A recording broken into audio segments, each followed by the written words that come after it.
계절도 좋은 계절, 시기도 좋은 시기, 여러분 속에 하나님 나라가 이루어지고 하늘의 평강 속에서 행복을 누리며 살아갈 수 있는 이런 은혜를 하나님이 오늘도 여러분 각자에게 풍성히 부어주시기를 축원합니다. 이사야서의 목적을 고 이상근 박사님은 세 가지로 요약을 했어요. 첫 번째는 우상 숭배에 빠져 죄악으로 치닫는 이스라엘 백성들에게 우상 숭배를 버리고 여호와께 돌아오라. 여호와께 돌아오는 것이 사는 길이다. 두 번째 목적은 메시아 구세주가 오신다. 앞으로 오실 메시아 그 구세주 그분이 바로 우리 인류의 구원자이시다. 세 번째로는 정치적인 중립을 지켜라. 여기저기에 치우치지 말고 오직 하나님만 바라보는 믿음 위에 서라. 그 당시에 아수르, 바벨론, 애굽 이런 강대국이 세력 확장을 하면서 각축을 벌이고 서로 전쟁하고 국제적인 정세가 어려운 때였습니다. 이때의 유대 나라는 국론이 자꾸 분열되는 거예요. 아수르파, 바벨론파, 애굽파, 우리가 애굽 의지해야 된다는 파, 아니다 아수르를 의지해야 된다는 파, 바벨론을 의지해야 된다는 바벨론파, 이렇게 국론이 자꾸 분열될 때에 이사야 선지자를 통해서 아수르도 바벨론도 애굽도 너희가 바라보고 의지할 나라가 아니다. 오로지 하나님만 바라보라. 하나님만 의지하라. 바벨론도 아수르도 애굽도 절대 의지하지 마라. 이렇게 세 가지의 목적으로 쓰여졌다 해석을 했어요. 바로 오늘 우리들에게 주시는 메시지와 똑같습니다. 오늘 이 시대의 사람들도 자기 우상, 물질 우상, 사신 우상, 이런 우상 끼웃거리지 말고 하나님께로만 돌아오고 하나님만 바라보고 하나님만 섬겨야 그게 바로 사는 길입니다. 메시아 예수 그리스도 그분만이 바로 우리 인류의 구세주이십니다. 우리나라도 강대국들에 끼어가지고 그야말로 저 미국에, 일본에, 러시아에, 중국에 이렇게 샌드위치같이 끼어서 참 우리나라 어려운 나라예요. 하나님이 도우시고 지키시지 않으면 참 힘든 나라입니다. 이런 가운데 우리나라도 우리들도 바로 영원하신 하나님, 생명의 주관자, 역사의 주관자 되신 하나님만 바라보고 하나님만 의지해야 그래야 사는 길이 열릴 줄로 믿습니다.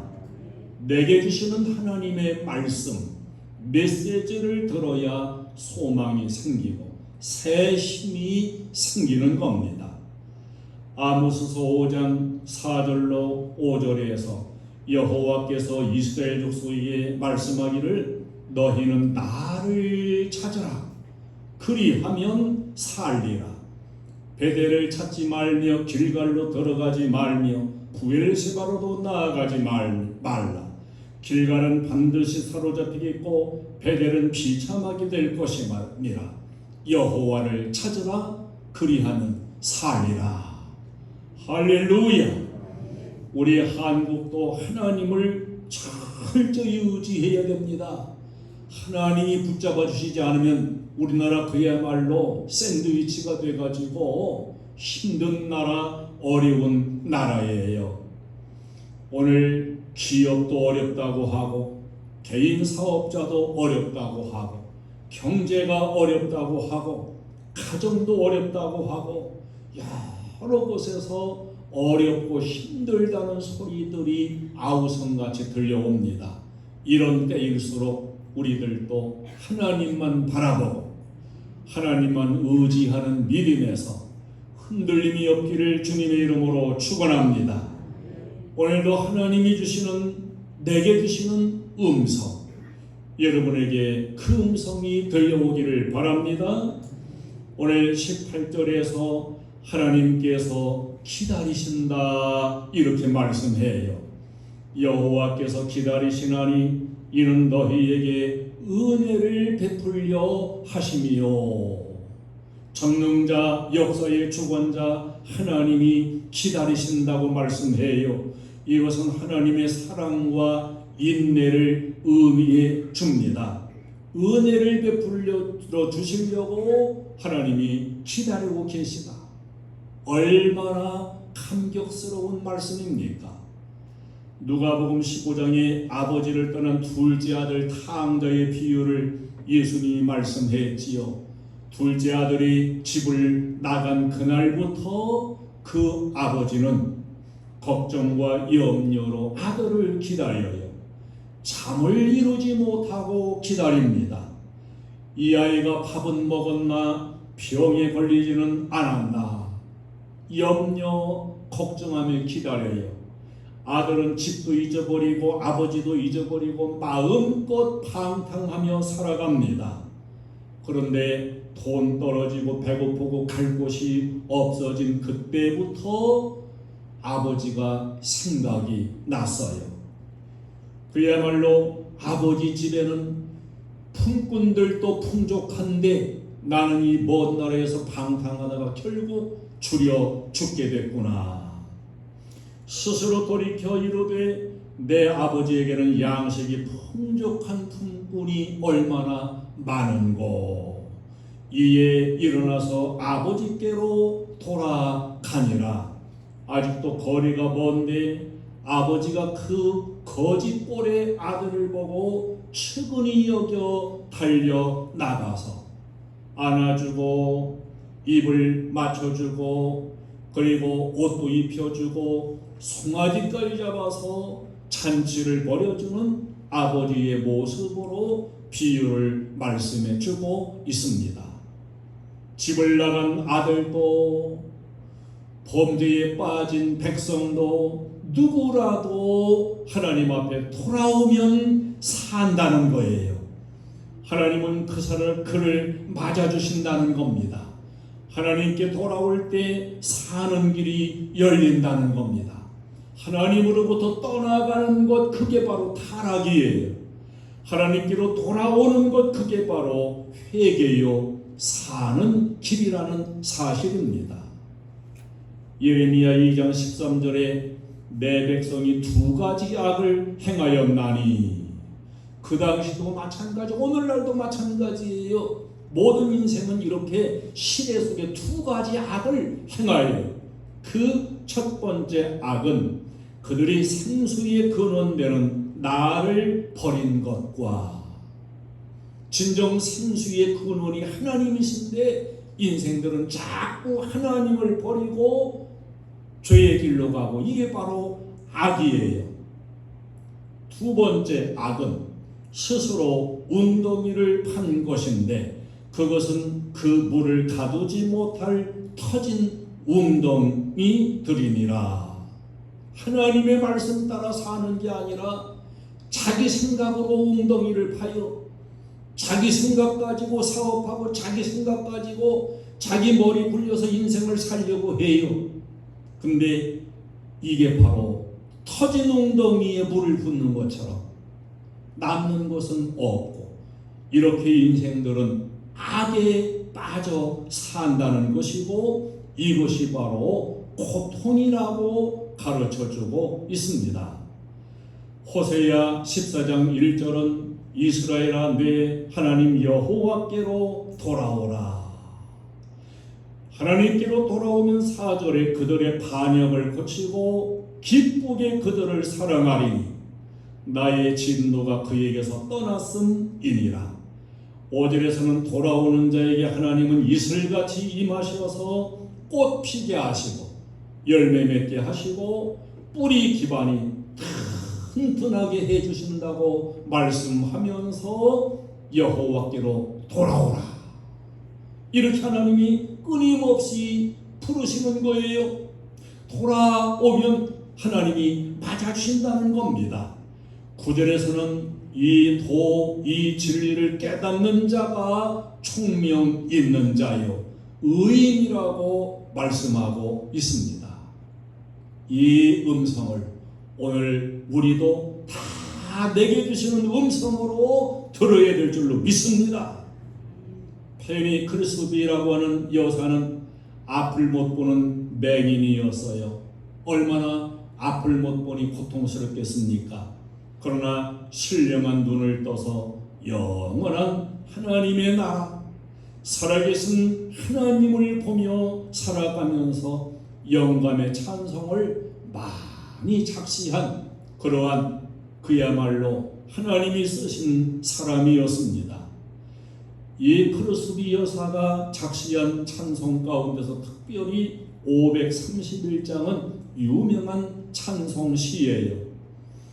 자비한 주께서 부르시네 부르시네 부르시네, 사랑의 햇빛을 왜 안 받고 점점 더 멀리 가나, 지금 오라 지금 오라, 자비한 주께로 지금 곧 나오라. 모든 인생들은 이 찬송을 들어야 되고 불러야 될 줄로 믿습니다. 하나님이 기다리신다. 왜 기다리시나? 은혜를 베풀려고 기다리신다는 거예요. 왜 은혜를 베풀려고 하나님이 기다리실까요? 모든 인생에게는 하나님이 주시는 은혜가 필요하기 때문입니다. 그럼 은혜가 뭘까요? 은혜는 잘못을 용서해 주시는 것이 은혜입니다. 돌아오면 받아주시는 게 은혜예요. 하나님의 능력으로 고통들이 해결받고 문제가 해결받게 하시는 그것이 은혜입니다. 새 길이 열려서 축복의 삶으로 바꾸어 주시는 것, 이것이 바로 하나님의 은혜입니다. 이런 은혜를 주시려고 하나님께서 기다리고 계신다. 할렐루야. 우리 성도는 너도 나도, 아니 우리 인생들은 너도 나도 다 은혜를 받아야 돼요. 한 번 받은 은혜로 우려먹는 것 아닙니다. 은혜는 또 받아야 되고 또 받아야 되고, 이번 주 은혜 받아야 되고 다음 주 은혜 받아야 되고 수요일 은혜 받아야 되고 금요일 은혜 받아야 되고 새벽마다 은혜 받아야 되는 거예요. 우리는 하나님께로 더 가까이 하나님께서 기다리고 계시는 그 하나님 앞으로 나도 주님 앞으로 더 가까이 나아가는 이런 믿음의 삶을 살아야 될 줄로 믿습니다. 기다리실 뿐만 아니라 하나님이 일어나신다 그랬어요. 일어나시리니 이는 너희를 긍휼히 여기려 하심이라. 일어나신다.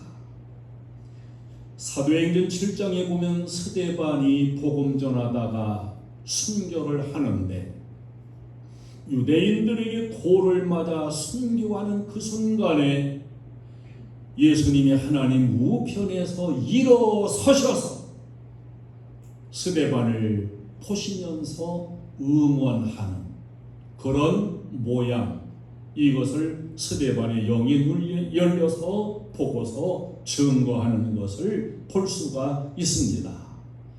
순교자가 순교할 때 주님이 일어나십니다. 죄인이 회개하며 돌아올 때 주님이 일어나서 맞아주십니다. 성도가 은혜 받으려고 주님 집에 올 때에 주님이 일어나서 맞아주십니다. 앉아 계신 분이 아니라 일어나서 반갑게 영접해 주시는 모습, 이 모습은 내가 얼마나 너를 기다렸는지 아느냐, 잘 왔다, 이렇게 맞아주시는 모습이에요. 주님께서 일어나 영접하시고, 하나님은 살아계신 분이기 때문에 액션, 일어나신다는 것은 움직이신다는 거예요. 활동하신다는 거예요. 여러분이 저 동남아 여행 가보신 분들은 아마 잘 알겠습니다. 저 불교 태국 같은 나라 가면은 완전히 불교 국가이거든요. 그 태국은 어디를 가도 다 부처상이 있어요. 부처상이 없는 데가 없습니다. 근데 그 부처상이 그냥 쭉 만들어 놓고 하나둘 있는 게 아니에요. 서 있는 부처, 앉아 있는 부처, 자빠져서 누워 있는 부처, 그저 별별 부처가 많은데, 이 부처는 100년이 지나도 거기 그대로 서 있는 부처는 서 있고 누워 있는 부처는 누워 있습니다. 움직이질 못해요. 움직이지 못한다는 건 뭐예요? 죽었다는 거예요. 생명이 없는 거예요. 그러나 하나님은 살아계신 분이기 때문에 일어나신다. 동적으로 움직이시면서 역사하시는 분임을 이렇게 일어나신다, 액션을 취하시는 하나님으로 증거해 줍니다. 세월 속에 가시에 찔리고 엉겅 귀에 핥히고 상하고 찢어진 마음을 품고 울고 있는 자들을 위로해 주시기 위해서 일어나시고, 삶을 포기할 수 없는 고통과 절망을 안고 몸부림치는 자들에게 새 희망을 주시기 위해서 하나님께서 일어나시고 움직이신다는 사실이에요. 그 주님께로 인생은 나와야 되는데, 그 주님을 찾고 나와야 되는데, 인생들은 자꾸 허망한 곳을 바라보고 허망한 곳으로 가는 겁니다. 세상 일에 실패했어도 너는 절망하지 말라. 내가 너를 도우리라. 다시 일어서게 하리라. 슬픔, 눈물, 고통이 있어도 너는 절망하지 말라. 너로 하여금 나를 증거하도록 내가 너를 도우리라. 우리를 도와주시려고 일어나시고 액션을 취하시는 그 하나님 앞에 우리는 어떻게 해야 되는 거예요? 우리는 가만히 앉아있고 기대고 누워있고 집에서 텔레비 보고 놀러다니고 이래야 되나요?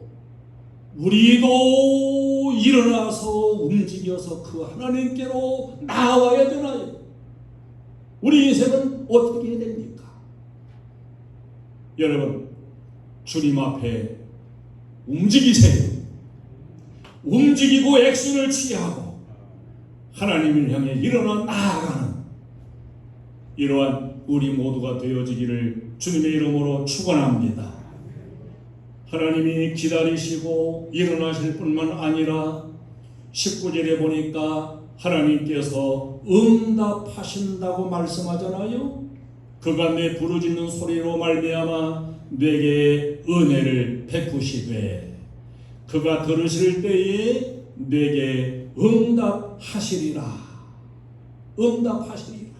주님 앞에 나와서 구할 때, 주님 앞에 내 목소리를 열어서 주님이 들으시도록 기도할 때, 그분께서, 하나님께서 내게 응답하시리라.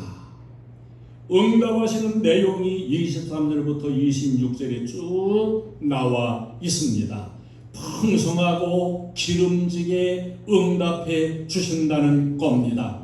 땅에 뿌린 종자에 주께서 피를 주사 땅이 먹을 것을 내며 곡식이 풍성하고 기름지게 하시고 가축이 광활한 목장에서 먹을 것이요 소와 어린 나귀도 먹이를 맛있게 먹게 해준다고 모든 것에 하나님이 풍요롭게 응답하신다는 것을 약속하고 계십니다.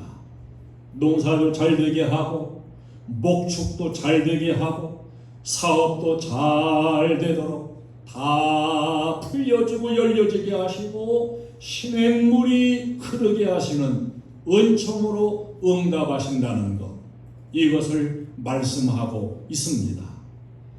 신명기 28장은 축복과 저주 양갈래를 말씀해 주고 있는데 1절부터 14절은 축복에 대한 약속이 기록되어 있습니다. 하나님을 사랑하며 그 계명을 지키고 순종하고 이렇게 살면 세계 모든 민족 위에 뛰어나게 하신다고 약속했어요. 성읍에 살아도 복을 받고 들에 살아도 복을 받고 내 몸의 자녀와 내 토지의 소산과 내 짐승의 새끼와 소와 양의 새끼가 복을 받아 죽지 않고 나태하지 않고 잘 되어지고 떡반죽 그릇까지도 복을 받고 들어가서 하는 일도 복을 받고 나가서 하는 일도 복을 받고 대적이 공격해 올지라도 한 길로 공격해 와도 7길로 쫓겨 도망하도록 하나님이 지켜보고 보호하신다는 걸 약속하셨습니다. 저 하늘에 보고를 여시사 보물 창고를 여시사 꾸어질지라도 너는 꾸지 아니하는 이런 복으로 채우신다고 약속을 하셨습니다. 약속된 복을 우리는 소망해야 되고 이 약속된 복을 비전으로 붙잡고 받고 누리는 삶, 이 삶이 여러분에게서 이루어지기를 축원합니다. 요한 3서 1장 2절은 영혼이 잘됨 같이 범사가 잘 되고 강건한 복으로 채워주신다, 이렇게 약속하고 계셔요. 싸매 주시며 고쳐주신다고 약속하고 계시잖아요. 26절에서 여호와께서 자기 백성의 상처를 싸매시며 그들의 맞은 자를 고치시는 날에 달빛은 햇빛 같고 햇빛은 7배 7날의 빛 같은 빛을 비추어서 고칠 것 고치시고 싸맬 것 싸매 주신다고 약속하고 계십니다. 출애굽기 15장 26절에 나는 너희를 치유하는 여호와임이라. 아멘. 우리는 모두가 다 하나님께 치료받아야 할 존재인 것, 이걸 한순간도 잊지 않아야 됩니다.